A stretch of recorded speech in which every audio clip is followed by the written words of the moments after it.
नमस्कार, आपण पाहताय लोकराज्य न्यूज 24। पाहुयात महत्त्वाची बातमी। सराईत तिघा चोरट्यांना पकडून त्यांच्याकडून कोंढवा पोलिसांनी तब्बल 20 दुचाकी जप्त केल्या आहेत। आंध्र प्रदेशातून चोरी केलेली एक दुचाकीही त्यांच्याकडे मिळाली आहे।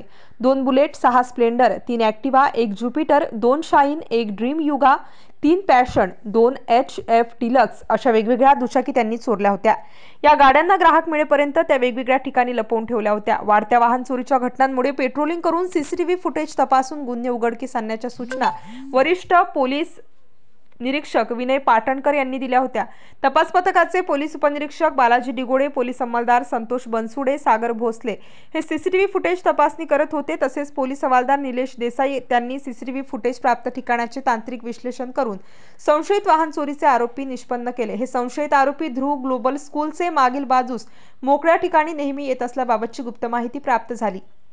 पोलीस अंमलदार सतीश चव्हाण, निलेश देसाई, विशाल मेमाणे, संतोष बनसुडे, सागर भोसले, शाहिद शेख, सूरज शुक्ला, सुजित मदन यांनी 2 पथके तयार करून त्या ठिकाणी गेले तेव्हा तेथे लागलेल्या दुचाकीवर 3 जण गप्पा मारत बसलेले दिसून आले। पोलिसांनी त्यांना पकडून पोलीस ठाण्यात आणले।